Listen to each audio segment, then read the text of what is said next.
what you're hearing now from senior economic advisors to President Trump is, well, maybe a recession's not so bad. Maybe we have to go through a period of short-term pain. This is about looking over the long run, and we don't care that Wall Street, takes a 10% correction.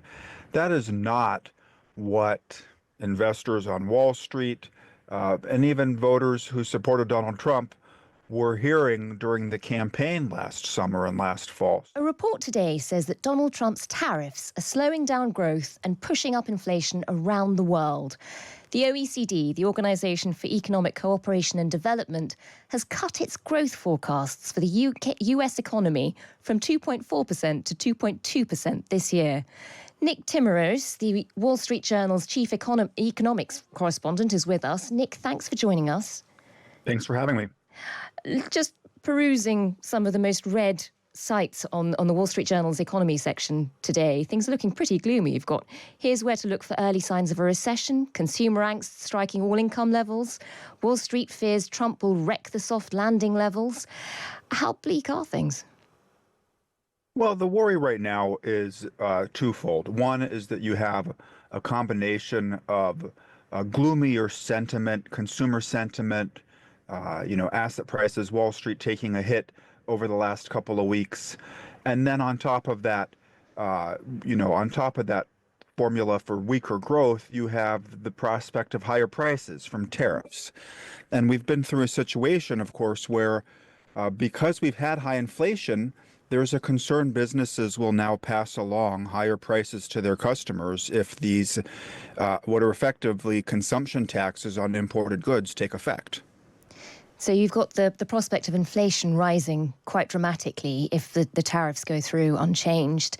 At the same time, people are quite worried about what will happen to jobs data once Doge's impact starts to really set in. We know that the markets have been plummeting, but the OECD's downgrading the growth forecast is more about the fundamentals of the economy, which up until now had been quite good. We know that the last election, was won over the vibes on the economy, but the economy itself was pretty healthy. The OECD is actually quite conservative compared to some banks and some analysts who are even predicting recession. Do you think that's plausible? Well, a recession, it doesn't seem as if the U.S. economy is in a recession right now. So let's take the OECD's forecast.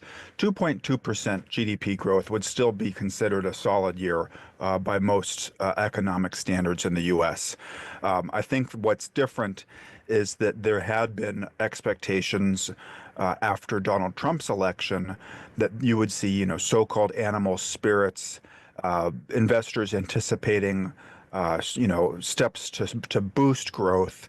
And instead, what you're hearing now from senior economic advisors to President Trump is, well, maybe a recession's not so bad. Maybe we have to go through a period of short-term pain. This is about looking over the long run, and we don't care that Wall Street, takes a 10% correction. That is not what investors on Wall Street and even voters who supported Donald Trump were hearing during the campaign last summer and last fall. So I think the concern now is, economies are hard to predict. And if growth were to tumble, what's going to pull it out of, of a downward swoon? It's not clear now what that would be. It is quite a surprise, not just because of the rhetoric in the run-up to the election, but in the last Trump administration, we sort of saw markets relying on what they called the Trump put, which is the moment he saw the market sliding, he would change policy to make sure that they didn't.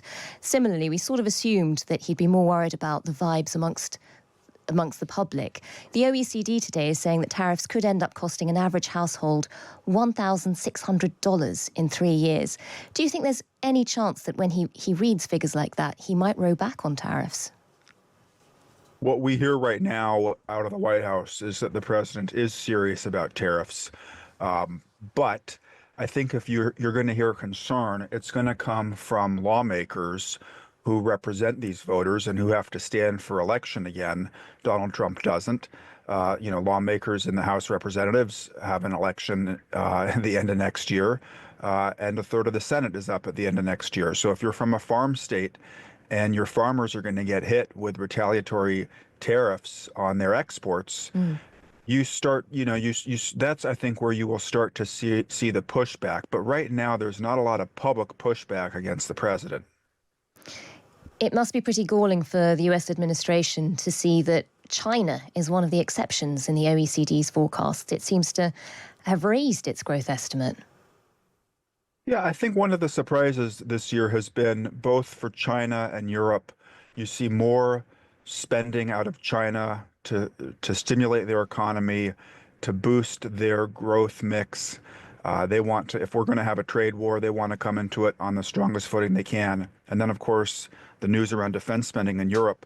Uh, Both of those are changes, I think, in the outlook, and they suggest that growth for the rest of the world might look a little bit better than the US. If you go back just 2 months, the story at Davos had been US exceptionalism, Europe had moribund growth outlook, and now that has flipped.